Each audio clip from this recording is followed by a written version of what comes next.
get started. All right, hello everyone.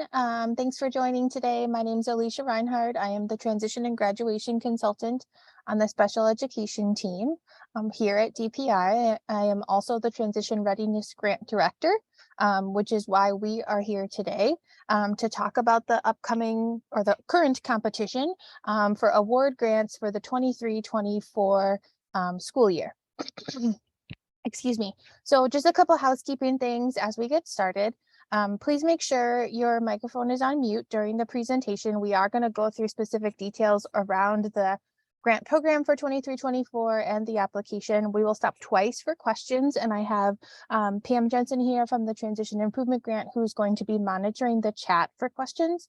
So as I'm going through specifics, please write your questions in the chat, and we will pause twice to make sure that we get all your questions answered. That's what our main purpose and objective is today. But while we're talking, just for the sake of everyone hearing, make sure you stay on mute. For those who just joined, I am recording this presentation and we'll be posting it to the Transition Readiness Grant webpage within about a week or so.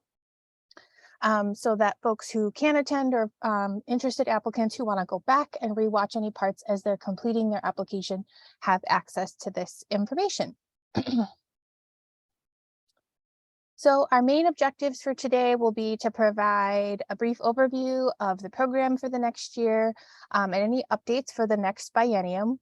We are starting a new budget cycle of this grant program.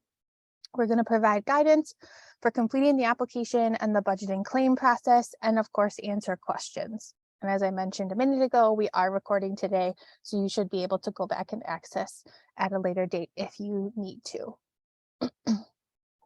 So some brief history on the Transition Readiness Grant Program. It was established in 2017 under Act 59 to support the successful transition to work and post-secondary environments for Wisconsin youth with IEPs.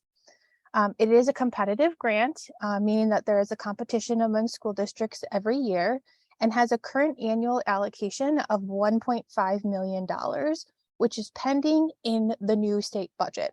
So I'm going to pause here and talk about what that means. So because this grant is funded under the state budget, every time we have a new budget cycle, it is an option that it could be enhanced, expanded, or removed. We proceed at the agency that this is considered what's called a line item in the budget. So unless there's been a proposal for it to be removed, it's unlikely that it won't be removed. And so we proceed with the competition, even though we don't have a budget in place.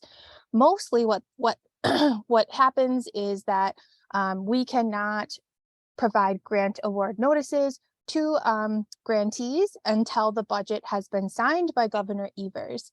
When we're in the midst of a budget cycle like we are right now, that typically doesn't happen until late summer or early fall. So it does delay the receipt from the Department of your award notices. However, what the agency does instead is in the summer, on our typical timeline around when the fiscal year begins at the beginning of July, you would receive what would be called an intent to fund letter, meaning that once the budget is signed, your agency would have the authority to utilize those grant funds.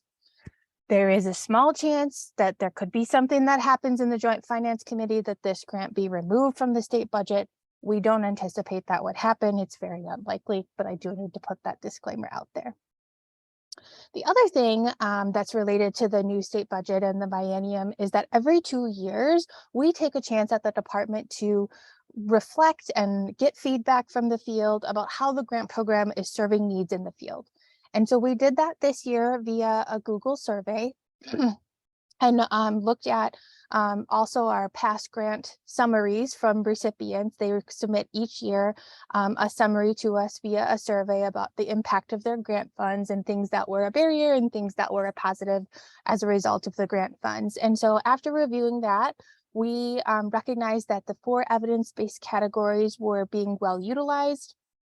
There wasn't any suggestions that came in the feedback that really were things that we could do. Some of the feedback we got were, awarding the program to specific other entities besides public school districts and public charters, and that is in the statute. So that isn't something that we could necessarily implement as an agency. but that folks felt like, the priorities set with the funding categories were important. But we did recognize that funding, we've had a few notes and feedback around the funding maximums, not necessarily matching the total costs of things these days, given that just the cost of everything these days is increasing. So we have made adjustments to those funding maximums, and we'll talk about that in a minute.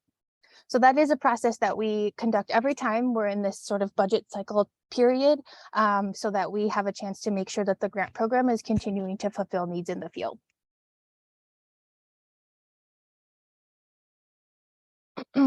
So a quick recap of this current school year's Readiness Grant Awards. We had 29 districts awarded. That included 4 consortiums, which is a group of districts who make an application together and then share those grant dollars to meet specific needs.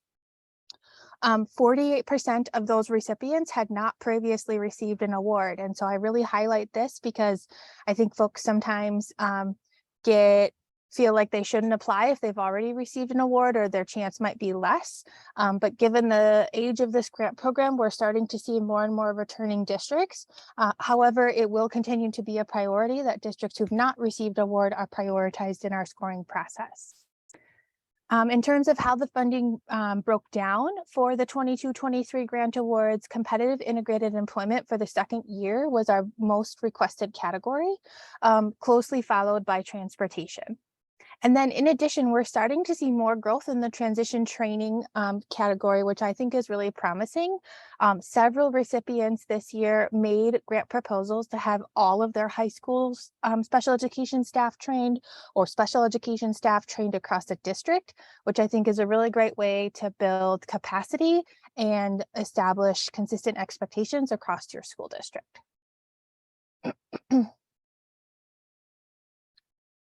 So now getting into specifics of the grant competition that just opened last week for the 23-24 school year.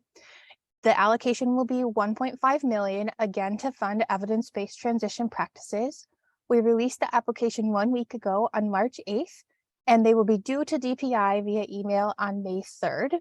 There's been some small tweaks to the universal grant application, which all competitive grants at DPI must use. Mostly tweaks around like the order of questions and breaking apart questions that were complex and hard to answer as one piece. And then we've made updates, as I mentioned before, to those funding maximums for each of those evidence-based categories. Just a reminder, as I'm going to get into specifics about the program in the next few slides, if you have questions, please feel free to throw those in the chat. I have someone monitoring the chat for me, and we will break about halfway through our presentation to address questions, and then again at the end of the presentation. So per the statute for the grant program, grant awards must be between $25,000 and $100,000. The grant awards are eligible to be received by public school districts and public charters who have a secondary population.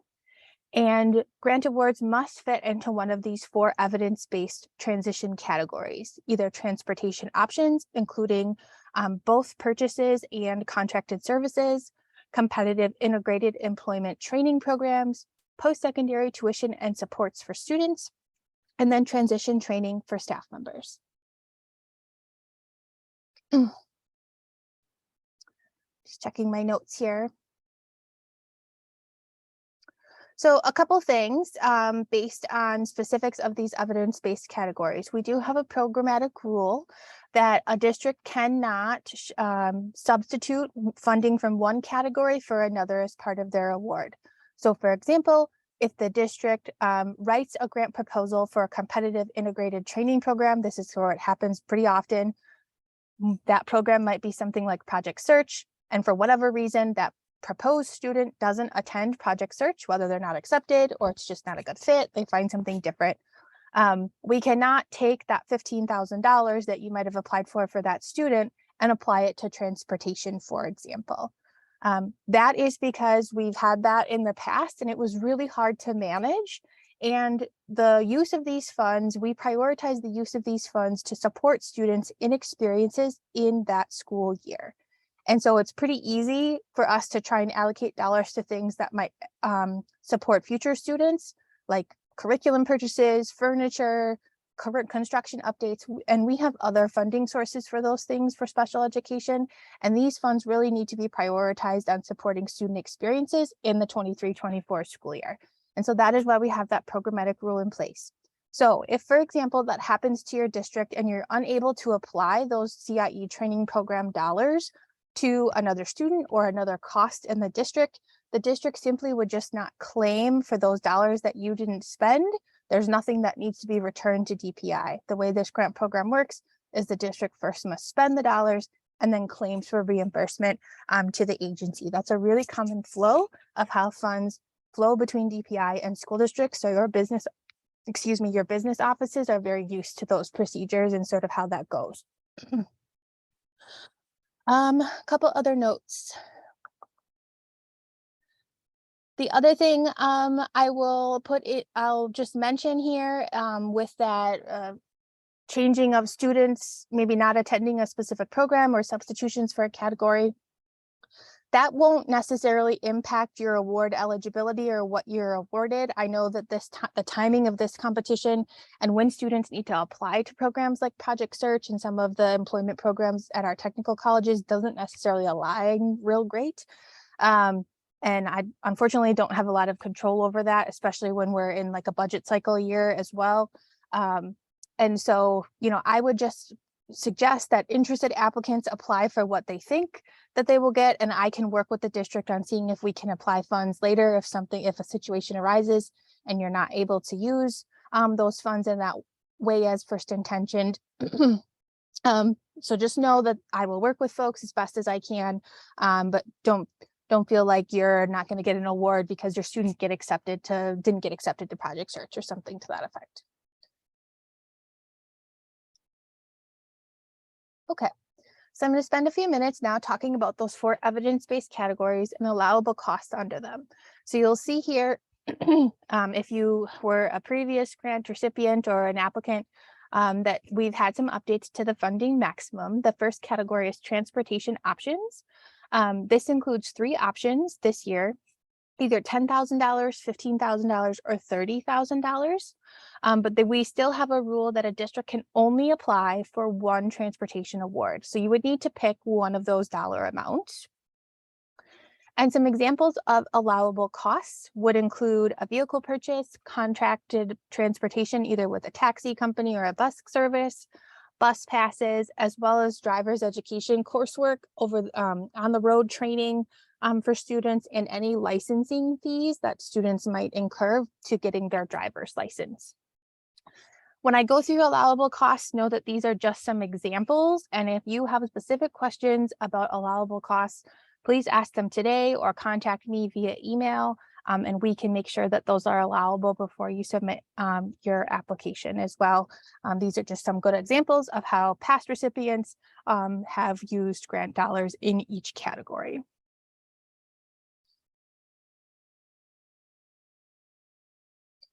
So next we have competitive integrated employment training programs.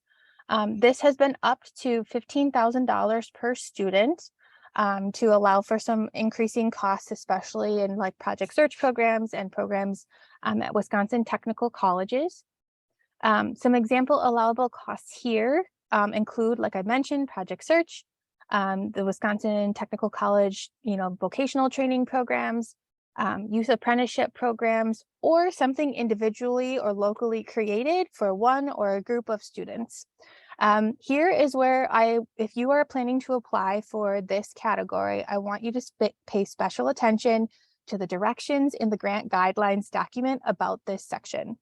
If you are creating an individualized experience for a student, it must meet the definition of competitive integrated employment as defined by WIOA and include a related coursework. And that programming needs to be described in the section 8 plan or needs assessment of your grant application. I had several applicants last year who didn't really go into detail about what program they were applying for. And that is how we are going to assess at the agency that programming that you're setting up on an individual basis for students meets those definitions and those requirements.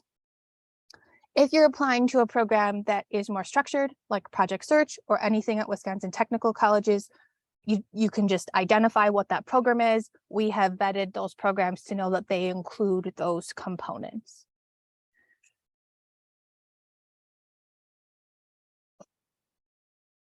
So the next category is post-secondary tuition and supports. This is has a funding maximum of $1,500 per student, and some example allowable costs could include course tuition, textbooks, materials or fees, or field trips for students to make college visits. The other thing I wanted to note here is we've had a few questions in the last grant year. The costs for this category have to be incurred by June 30th, 2024. So if you're planning to provide tuition support for a student who might be graduating, that's okay, but you have to somehow pay for the tuition in 2024 before they graduate. So in some situations, school districts have been able to work with whatever post-secondary institution the student is moving on to and prepay those costs. This also allows and really was designed for students to have dual enrollment experiences so that they are accessing post-secondary education and training while also still receiving some special education services from their high school. I also have another school district that was able to work out a way to provide scholarships, and they incurred their cost on the books by giving the money to their local scholarship foundation that they have in their school district. And then their school district will be managing those scholarships for those specific students. So that would be another way to facilitate supporting your students getting enrolled in post-secondary education. But again, the key here is you have to have that cost on the books by June 30th, 2024 for this grant program that we're applying for right now. So our last evidence-based category is transition training for staff members. This category does require that the training be aligned to the root cause identified in the application. And so when you're describing your priorities for your grant proposal, you should make sure to connect that we feel like training from this conference or this program or this consultant will support some of the root causes that we identified, and make sure that you're drawing those connections. This category is broad on purpose so that it can include training and support for both certified and non-certified staff in your building. So it can include paraprofessionals and other applicable staff like counselors, support staff, mentors, etc., whatever the district kind of sees as a priority. I've listed some examples here. UW-Whitewater and UW-Milwaukee host transition certificate programs that are graduate level programs for working teachers. That could be something to look into. The Transition Improvement Grant has several online courses that districts have utilized. And then there's some examples from our transition partners, like the National Transition and Dropout Prevention Conferences, and even some of our other grant partners here from DPI. The network is leading a great series on educational equity that would be another professional development opportunity for your staff to engage in. Costs here are the costs that can be covered with these grant dollars in this category are also very broad. So it can look like travel if you're going to a conference, it can look like travel, mileage, lodging, any registration costs. It might look like reimbursing staff or substitutes for time if you're doing something that's in-house, like taking a TIG online course or engaging in the network's educational equity series. It could also include staff stipends if you are asking staff to build their capacity maybe over the summer. So just wanted to spend a minute highlighting some innovative funding uses from the last few grant programs, just for folks to kind of get a sense of how grant dollars are used. So we do have a handful of districts who supplemented expenses and supports for youth who were a part of apprenticeship programs in our previous grant year. I don't know if anyone heard me at the transition conference back in February, but we know that CTE engagement is a really good research-based strategy that supports graduation practices for our students with IEPs. And so mitigating some of the barriers to being successful in youth apprenticeship programs for your students using grant funds would be a really excellent way to utilize these funds. I had mentioned earlier the district-wide training and capacity building, prepaying tuition for graduating seniors, covering the costs for driver's education and licensing fees. Licensing fees can get really steep for some of our students just to get your license and take the tests and get your actual ID, and if you need to get copies of any documents to get that ID, etc. And then also thinking about braiding grant funding with other supports from either outside agencies or even other grant programs here at DPI. So our grant funds can be braided with things like Perkins grant funds for CTE work experiences, or with funds from DVR to support training and experiences for students.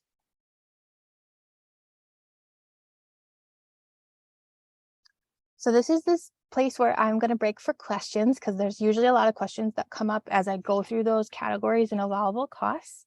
So I'm going to ask Pam to unmute and we will get through as many as we can. Okay. Few questions around transportation. Julie asked, when looking at evidence-based practices for the purchase of a new vehicle, would the evidence-based practices be based on the purchase of the vehicle or on the activities that the vehicle will be taking students to?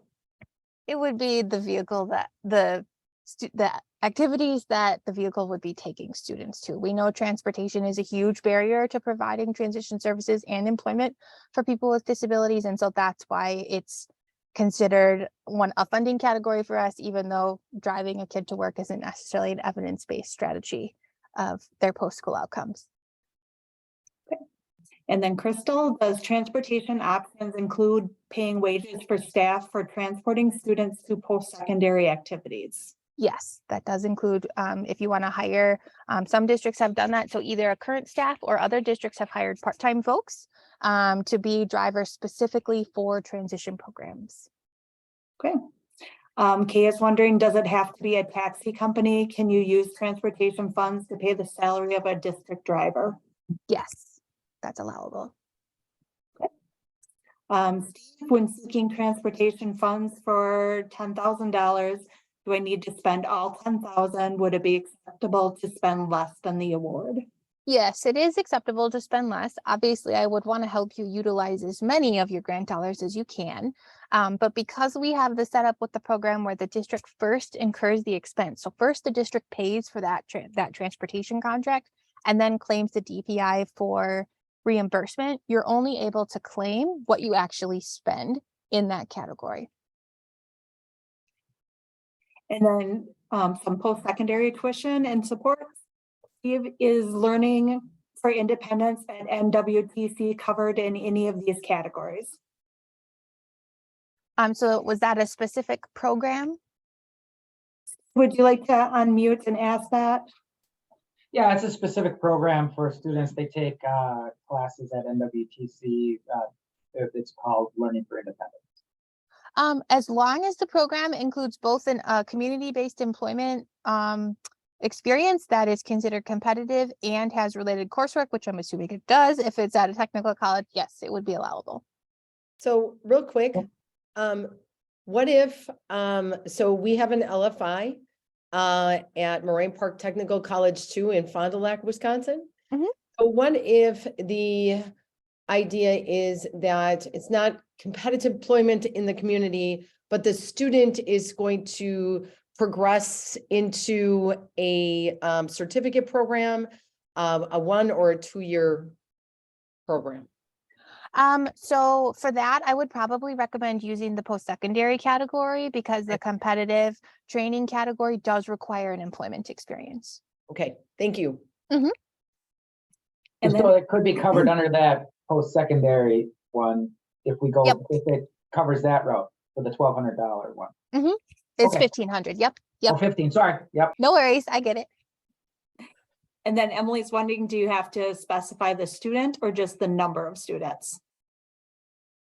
Just the number of students. I don't need student information. Please don't put student identifying information in grant applications. Thank you. And then some more general and general questions. Becky, if we get a grant accepted and say the teacher is leaving, or the teacher does leave, or the students leave, we just not claim? I would actually suggest first that you reach out to me when the new school year starts and we talk about some potential uses for the funding for either the new teacher to use or different students. I want districts to be able to use their grant funds. It is okay not to claim.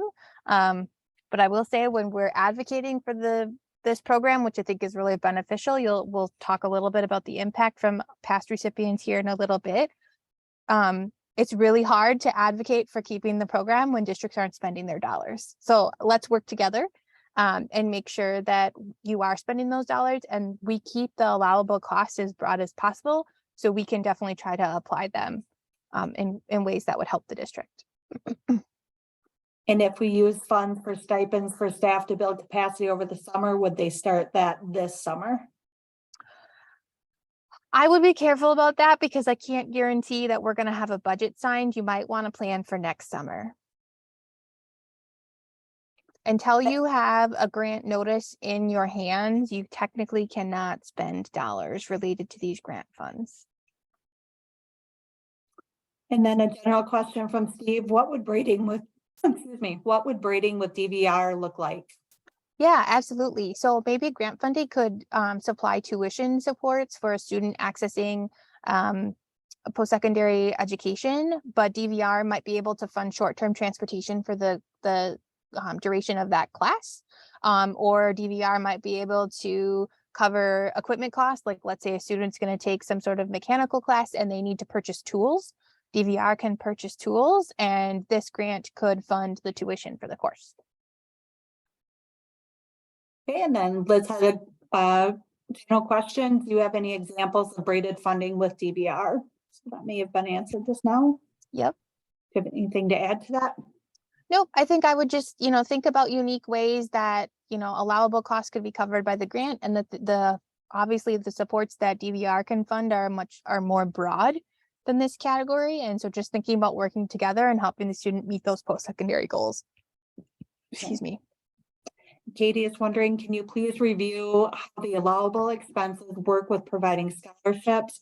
How do we show that it is paid for reimbursement?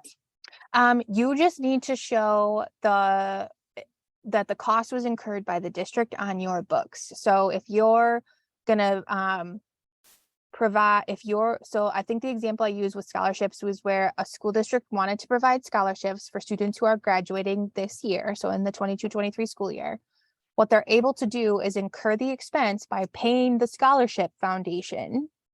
That becomes an expense on their books. And then the scholarship foundation is responsible for sending the funds to the student when tuition is due, because we run up against that July 1st deadline of when June 30th deadline of when expenses need to be incurred under the grant program. They need to be incurred in the fiscal year. And so that was kind of a workaround for the district. So the district needs to have an expense on their books to claim for reimbursement. Okay, and then Paula has a couple of questions. I might need you to unmute Paula. It just says project search funding and questions about possibilities for bringing opportunities. Thank you, Pam. I don't know that and help me here because it's been a long time. If we have a project search opportunity anywhere near, the Fond du Lac area to, transport our students to participate in. I did get some communication that there could be I know years ago, Fond du Lac really was interested in bringing a project search to our community. We had 4 out of the 5 pieces in place. We just didn't have the community-based partnership. To my understanding, this may be an opportunity again in the future. Would this grant, just maybe not this year, but moving forward, would building that opportunity, would these grant funds be something that could be used for that?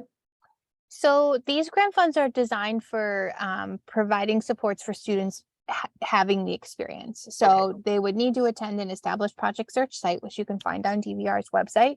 There are several in West Bend that might be accessible from Fond du Lac, and I believe CISA 6 also runs one. I'm not sure of the location of that, of the business location for that one, but those are off the top of my head. DVR would be the best person to ask about. They are the manager of project search in terms of a program. Their statewide consultant, her name is Paige Parr. They would be the best person to talk to about the setup of the program, because it is a trademarked program. So there are very specific things that need to be in place between the DVR, the service provider who's providing job coaching, the business, and the school district who might be providing the instructor, or whoever's providing the instructor. It's not always a school district anymore. So I would definitely talk to her if you have questions about establishing a program. But these grant funds are designed for students to participate in an existing program. Okay, thank you. Mm-hmm. And then Steve is wondering, does the post-secondary need to lead to a certificate or a degree? It can even be a remedial class, and the cost, so that category is tuition and supports. So there might not even be tuition for some courses that a student might be accessing in a dual enrollment setting, but there might be costs with getting the student there. There might be costs associated with books or fees for enrolling in that course, and that category can cover all of those things. I even had a district purchase a meal plan for a student because they were a student who would be accessing free and reduced lunch in the school district, but they were actually going to be on the university or technical college's campus all day. And so they were able to utilize like a meal plan for that student. So he was able to access food as well. Okay, a couple more. Crystal is wondering if anyone in this current meeting has utilized the prepaid tuition option and would like to ask more details. So maybe they can put that in the chat. Yeah, if folks have used, I'm pretty sure some folks have used a prepay option. Julie Malagan might be the person I would call on to write in the chat if she's done that before. So when you're saying prepaid, tell me like. So prepaying the tuition, so like prepaying the tuition yeah. this summer for the following academic year. Yeah, so what we did when we got the grant for the College Connect service in 2020, right when everything shut down, what we do is we have an agreement with MATC, Milwaukee Area Technical College, and Waukesha County Area Technical College. And it's either a purchase order or an invoice, one of the two. I think the schools send us like a bill, and then we send, I think it was $550 that we did each semester for the students. And then a line item shows up on the student's tuition bill that shows like a credit of School District of Menominee Falls, $550 credit. So our students in the consortium, though, some of the other districts paid the full bill. Our district chose to just pay $550 for like one class that semester, but it shows up then as a line item. We worked with the finance people at each of the university or the technical schools to kind of have this, like, I don't think we had an official MOU, but we had this agreement that we would pay the bill. And then if for some reason we were hung up on our end a little bit, and once you register for classes, like your money is due pretty soon after that, we had an agreement with that the kids were not being flagged if our paperwork was just lagging a little bit behind. Does that answer your question? I think that was a good example. I appreciate you. Thank sharing. you. Crystal said you're very creative and thanks you. So yes, I would say it was answered. Thank you, we try. And then Jody from Lakeland is wondering, since they are not technically a district, would they be eligible to apply for a grant? Unfortunately, you need to be either a public school district or a public charter. I'm not sure if Lakeland fits the public charter definition, but you need to be one of those things to be a grant recipient.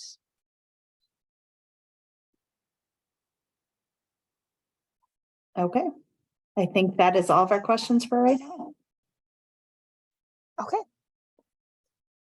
So then we'll move on to a few more technical things about the grant program and the application process. So funds awarded under this grant program need to be spent between July 1st, 2023 and June 30th, 2024. So you heard me reference that before when I was talking through a few examples of allowable costs. Because we are in the budget cycle and we're waiting for the budget, the district technically does not have spending authority until they have a grant award notice, not an intent to fund letter. So until we have that budget signed and you get a grant award notice, the district technically can't incur expenses. I will make a note. If you are planning to purchase a vehicle, order it now. It is taking, I just communicated with the accountant about a district who ordered a vehicle in September 2021 and is getting it this May. And so I would guarantee you order it now if you're planning to do a vehicle order, and we can work out the process of getting it on the books in the right time. But I would definitely make sure you order as soon as possible. As soon as you get that intent to fund letter, order the vehicle. Know that we have been able to open some extensions only for vehicle purchases because of the time it is taking to order vehicles from manufacturers and dealerships, to allow grant funds to be reimbursed past that fiscal year timeline.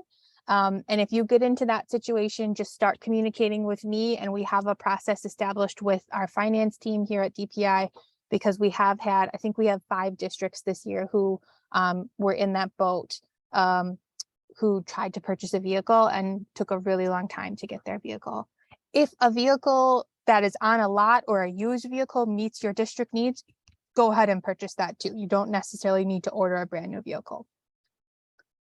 So like I mentioned, grant recipients need to first spend the funds, and then they claim to DPI for reimbursement. Grant recipients should claim 2 times per year using the program fiscal report, which is a very common form to the business offices. And those claims go directly to our finance team here at DPI. I approve them, and then they get paid out. In terms of fiscal implications of these dollars, all of these grant funds and costs are recorded under Fund 27, which is the Special Education Fund, and Project 451. Revenue is recorded as Source 630 and Fund 27. This probably means nothing unless you are used to working in a business office and claiming with DPI. What this does mean, though, for folks to understand is because this is coded under the Special Education Fund, all of the rules that apply to other special education dollars apply to this program. So for example, if a vehicle is purchased with grant dollars, it can only be used to support special education needs. Doesn't just need to be transition needs. You might, use it to fulfill a specialized transportation route or something to that effect, but the basketball team cannot take the vehicle to a tournament on the weekend. It needs to just be for the special education related needs. These funds do not affect the local school district's maintenance of effort level, which is a term related to the district continuing to match their investment around special education supports. And then revenue received should offset any expenditures coded to this new state grant project code and would not impact the Fund 10 to Fund 27 transfer. Again, more terms for your business office to understand, but feel free to provide this or connect me with your business office if they have questions as you are applying for this grant. In addition, the grant does require a budget submitted with the application that will include woofer codes, which is how we code specific things for expenses here at DPI. Your business office should be able to help you fill those in. I know some of us are just classroom teachers filling out an application, but make sure you have a conversation with an administrator who can allocate special education funds and or your business office about those codes. I also can provide information if a business office has questions about what should be coded. Generally, things can get kind of general codes for the application, the budget application, and then I have specific guidance that goes to grantees with their award letter about what codes we recommend for specific expenses. Okay, so I mentioned earlier that the application is the universal grant application, which is required for all competitive grants at DPI. We're using pretty much the same application as last year. There are a few tweaks to questions. Some of the order of questions have been changed a little bit, and some questions that were more complex and had multiple parts have been broken into individual questions. So it's a little easier to hone in and focus your answers. The application will ask applicants to review data to identify priorities and adult practices, create a plan for evaluation and sustaining services. And then you will need to be able to connect data analysis and the priorities to those 4 evidence-based categories. So you should be able to say, based on this data and these needs we are seeing, we think we can make an impact on these outcomes or these specific students by utilizing a vehicle to get students to community-based employment by accessing funds to support post-secondary tuition, etc. Right? Just for example. Just trying to read my notes, make sure I didn't miss anything. I think that's everything there. The applications are due by 11:59 p.m. on May 3rd, 2023. That's a Wednesday. The application needs to come to DPI in a fillable PDF format. So that is the format that you access it on the website. But what I'll mention, the key here is you need to make sure you are downloading that application off of your browser. So when you click on the link to the application in whatever internet browser you're using, a lot of us use Chrome, make sure you click download and open that application in Adobe Acrobat. I have linked here a link to Adobe to get a free download if your district doesn't have it. But it's important that you download, because if you don't, that information will not save. If you need to come back to your application, and some of the functions don't work correctly. So especially when you get to that table of applying in the 4 evidence-based categories or your budget pages, you're going to experience errors. And it's really easy to forget that, because I even did that earlier this year when I was testing the application. So make sure you download. Email those applications to my colleague, Ellen, at DPI, and she will reply to you within a couple days that she's received the application.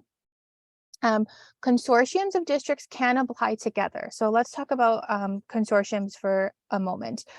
Because the statute for the grant program requires that awards be between $25,000 and $100,000, there are some districts who just don't need that much money, but they want to send maybe 1 student to Project Search. Well, if you notice, there was a maximum of $15,000 for that funding category. So districts can form groups called consortiums where they can apply together and get their application up to that minimum grant award, or they can form a consortium because it's a project that they want to work together on. How it works is there is an addendum, we're going to talk about that in a minute, where on the addendum, you need to identify which district is going to be the fiscal agent and who are the other participating districts. You need to have signatures from all of those districts on that addendum. So then let's talk about signatures for a minute. Electronic signatures are totally fine if your district has that capability.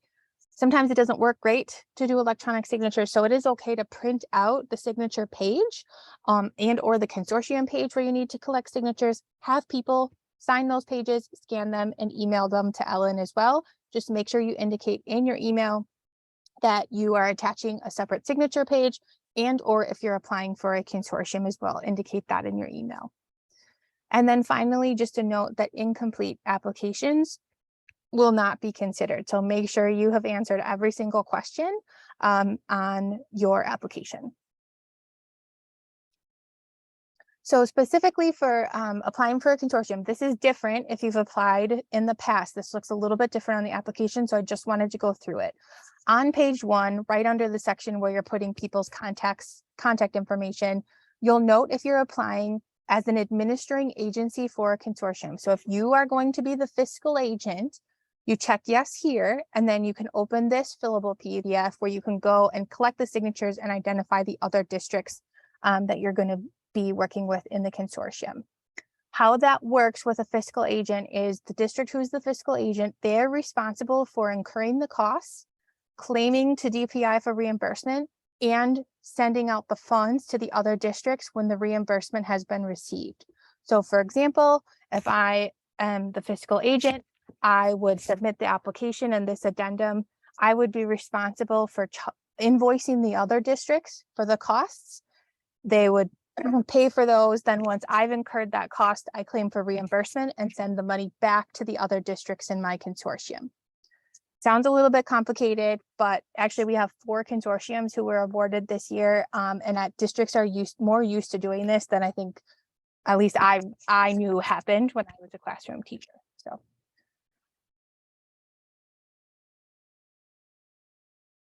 We do have several supports for you in completing the application that can help boost your application and the content in it. So first, I would definitely pay attention to the grant guidelines.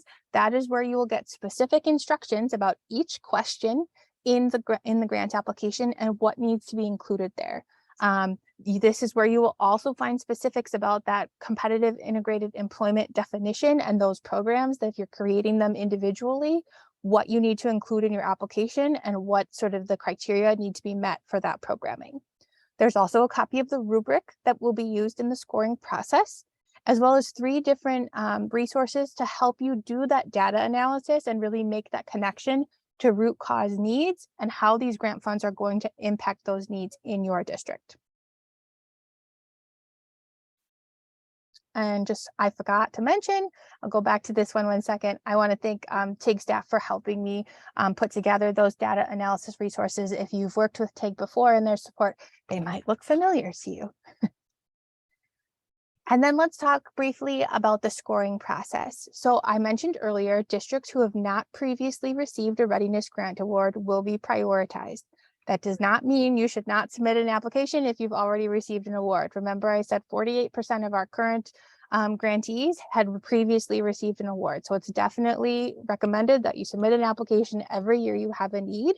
We just want to prioritize the districts who might need to access grant funds to get part of their transition programming up and running, specifically with bigger purchases like establishing a relationship with Project Search or purchasing a vehicle. The grant team will also consider sustainability for districts who had previously received grant awards. So there is a section in the grant guidelines that talks about how you note sustainability. Note that that is a weighted question for districts who are returning, and so make sure that you answer it thoroughly would be my recommendation, that we will consider that in our scoring process. All districts remain eligible for their award, regardless of the status of the scoring components. Just remember that incomplete applications won't be considered. So that would be a way to be disqualified, is if you completely skip a section of the application. Scoring will take place between May 3rd and June 1st. And then we hope to have those intent to fund letters out electronically. They will go to your district administrator and the main contact on your grant application. So make sure you have a communication protocol for how you might receive that information, especially if we have staffing changes over the summer. Those should be sent electronically near or around July 1st. That's typically our goal. And then this is a requirement for any recipient, just a simple evaluation requirement. Any recipient, it will be required to submit a grant summary by completing a Google form. That Google form comes out from me directly to recipients in May, and it is required to be submitted by the end of June as your accountability for receiving grant funds. We just ask that you evaluate the impact of those funds.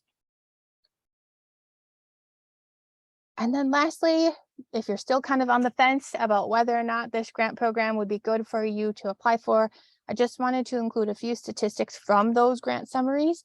The most recent one I have is from the 21-22 school year, because we're in the current school year, so I haven't done summaries from those schools yet. So for the 21-22 recipients, this was a decrease. We asked if at least 75% of the awarded funds would be spent by the end of the fiscal year.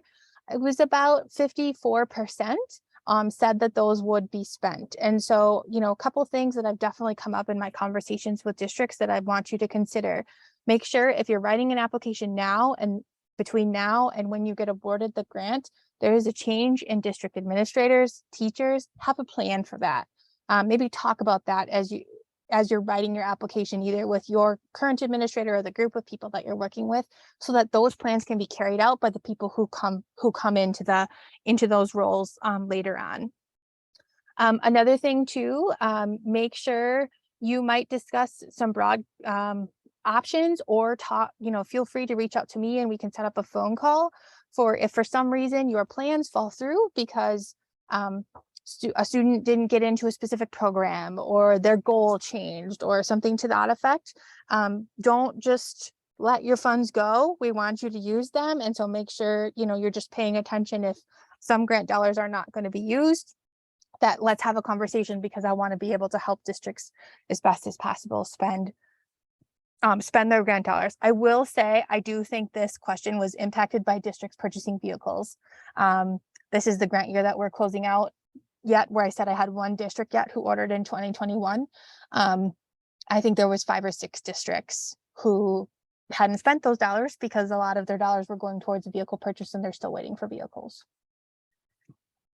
And then we ask recipients to rate the impact of their funds. So 90% of recipients know a somewhat to a significant impact of readiness grant funds on being able to implement transition services for students with IEPs. And conversely, no recipients noted a negative impact of grant dollars. And so really, this is a positive all around. Sometimes we just have to be creative and think outside the box.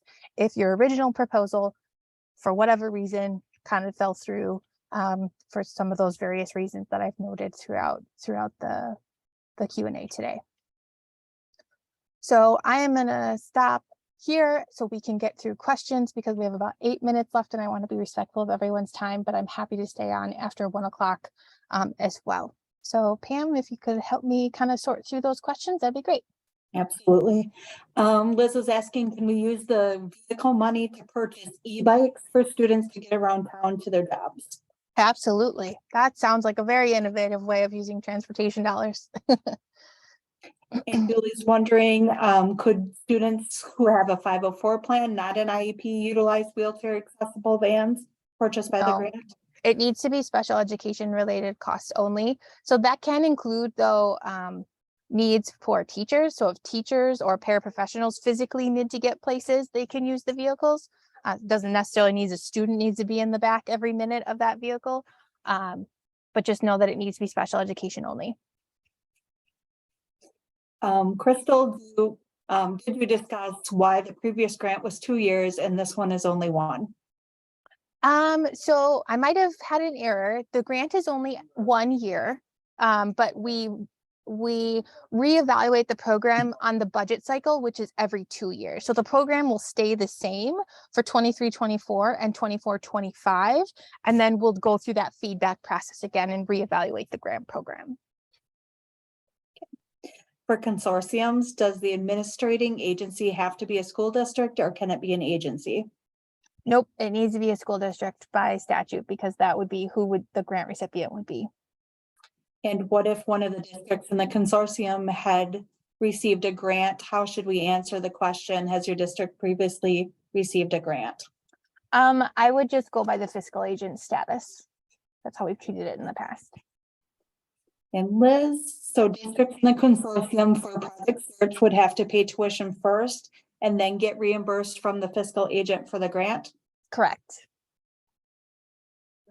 And Katie, can a public school district act as applicant and fiscal agent with its own students and also partner with a non-public or private charter school to support their students as well? Katie, you want to unmute and expand on that one a little bit?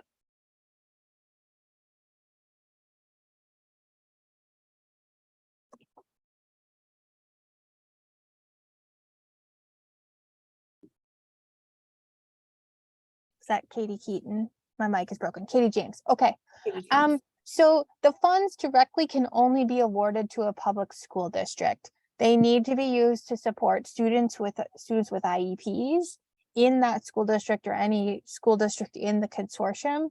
So I would say if it's a public charter, that would be fine. If it's private charter, no.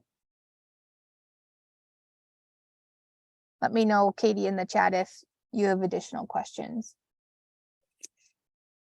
Okay. Okay. And then Crystal, so the grant we fill out this spring will cover 2 years, just to clarify. Nope, it will cover just costs related in the 23-24 school year, just 1 year. And then there will be another competition next spring for the 24-25 school year. And then just a last comment, Julie shared that after they received TRG grant for technical school tuition, then they sustain that with utilizing indicator 14 PSO grant dollars. Awesome. Thank you for that example. I did get one question directly to me. Are we able to apply if we are a newer public charter with students who will be seniors next year? Yes, so the cost can apply to any secondary student, so that includes middle schoolers as well. So I think as long as you're a public charter and you have secondary students, middle school through high school and beyond age 18, costs should apply. And you can definitely apply for a grant. Okay, I think that's all of our questions. If we missed anybody, please come off mute and ask your question.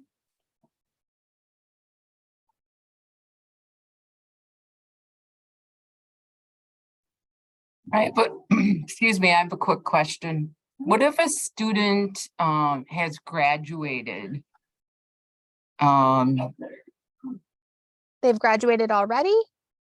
No, yeah, So the design of this program is to support students who are currently enrolled in your district. The one exception is we have some districts who are looking to apply for funds to support students who are in their district in the current school year and would be applying to post-secondary education. And that's where we've had situations where those students might, those school districts might prepay tuition for those students, but otherwise it needs to be supporting experiences for students who are currently enrolled in the school district.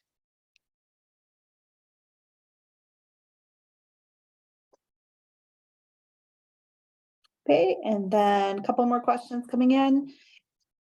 Staff you train have to work exclusively with 14+, or can the training include staff who are working with younger students with a focus on transition? Yeah, we have no restrictions on the staff training. I loved seeing the applications of districts who were applying for dollars to support training across the district, because one thing we know about transition is the earlier you start, the better. And so even building the capacity of our staff who are supporting children at the elementary level is awesome. Any